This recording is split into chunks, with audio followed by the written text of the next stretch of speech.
시장에 대해서 한번 얘기를 한번 해볼게요. 그러면은 지금 현 시대 피트니스 시장이 어떻게 사람들한테 보여진다고 생각을 하시고 계신 건가요? 그냥 저 개인적인 생각으로는 너무 피트니스 센터들이 뭐 가격 경쟁이나 사실 그런 부분에 너무 집중이 되다 보니까 그 안에서 일어나는 운동 서비스들, 사실 회원들 입장에서는 그 헬스장에서 뭐 혹은 PT 센터에서 운동을 등록하는 이유 중에 하나는 본인의 운동 목적을 달성하기 위해서 가는 건데, 그러니까 우리 같은 이제 이런 피트니스 센터를 운영하시는 분들의 입장에서는 그 니즈를 충족을 해야 되는데, 사실 가격적인 부분들을 다운시켜서 얼마나 많이 회원들을 끌어들이느냐에 너무 이게 좀 치우친 것 같아요. 그렇죠. 그러다 질적으로 보니까 좋아지는 게 아니라 그렇죠. 양적으로 늘리려고 하다 보니까 가격 네네네. 경쟁이 지금 굉장히 심각해지는 그렇죠. 예를 들어서 일반 헬스장이면 트레이너가 상주에 있다 하더라도 퍼스널 트레이닝 하는 회원들만 챙겨준다던가, 기존에 그냥 어떤 여성분들이 왔을 때 PT를 안 받으면 사실 넉넉고 이런 경우가 많잖아요. 그런 것들에 대한 고민이 항상 많았거든요. 이 사람들을 어떻게 케어를 해줄 수 있을까? 이것도 어떻게 보면 대표님 입장에서는 이해가 되죠.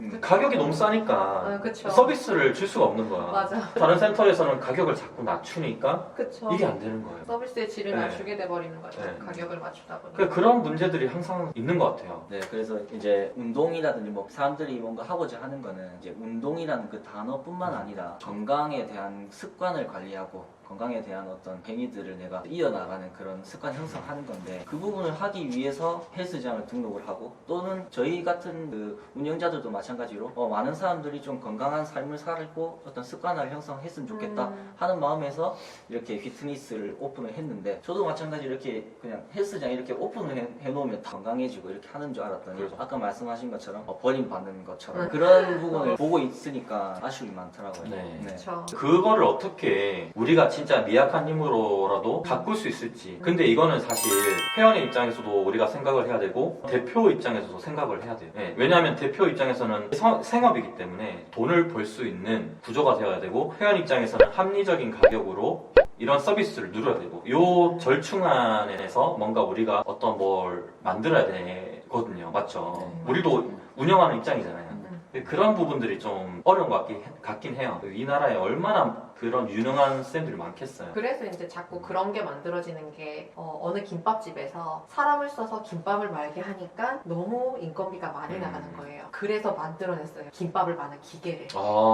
그래서 기계는 지치지 않잖아요. 그렇죠. 그러니까 하루 종일 일을 시켜도 그래도 인건비가 따로 나가지 않고 일을 열심히 잘할 수 있고, 그렇다 보니까 이제 자꾸 그런 식으로 기계화가 좀 많이 그러니까 사람을 대체할 수 있는 기계. 그렇죠. 운동적인 부분도 어떻게 하면 어떤 것들에 의해서 케어가 가능할까, 이런 이 부분도 이제 어떻게 보면은 지도자들이나 이제 고객님들 입장에서도 그냥 또 인건비 줄이고 그냥 그렇게 생각할 수 있지. 기계화해서 대충 그냥 또 이렇게 하는 게 맞아요. 아닌가 그렇죠. 할 수 있는데, 네.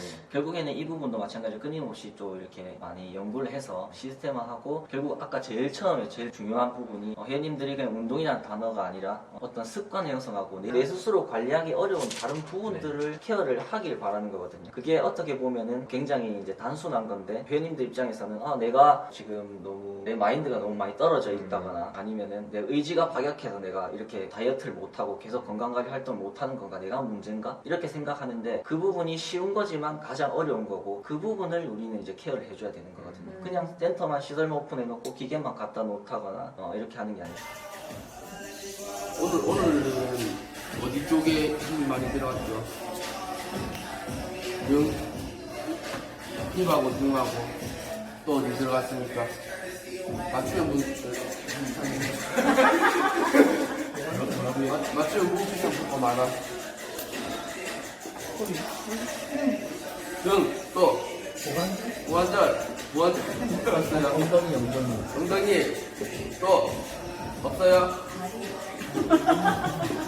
다리 어디 쪽에 들어갔습니까? 허벅지 어디? 앞쪽에.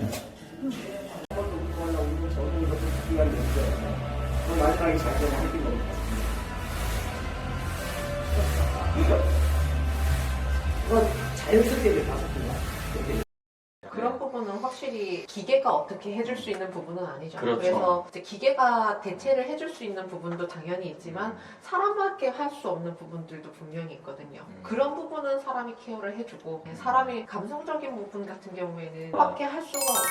그런 부분은 사람이 해주고 대신 뭐 예를 들어서 어떤 동작을 가르쳐 준다거나 어떤 동작을 시범을 보여준다거나 하는 거는 솔직히 기계도 충분히 해줄 수 있는 부분들이죠. 그렇죠. 모니터를 네. 통해서. 네. 네. 그러니까 그런 부분은 또 기계로 대체할 수 있는 부분 네, 되죠.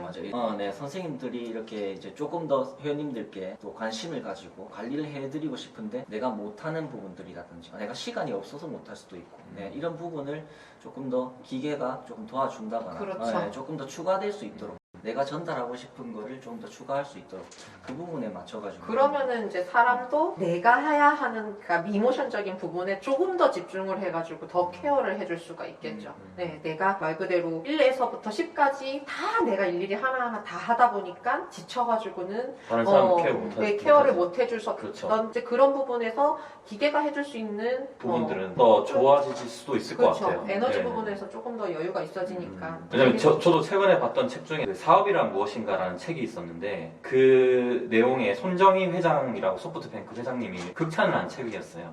거기 보면 맥도날드에 대한 이야기가 나오거든요. 맥도날드라는 형제가 있었는데 그 형제가 진짜 지금으로부터 한 60년 전, 70년 전에 햄버거를 팔기를 시작했는데 어떻게 팔았냐면 그냥 자기가 손수 직접 만들어서 판 게 아니라 똑같아요. 기계를 만들어가지고 한 번에 햄버거가 8개가 나오는 그런 시스템을 만들었어요.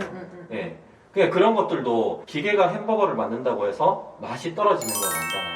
그쵸. 오히려 맛이 더 획일화되고 획일화돼서 네. 맛있을 수가 그쵸. 있어요. 예. 어떤 건 맛있고 어떤 건 맛없고 그런 시스템적인 부분을 우리가 운동에 접목을 시킨다면 또 좋은 게 나오지 않을까.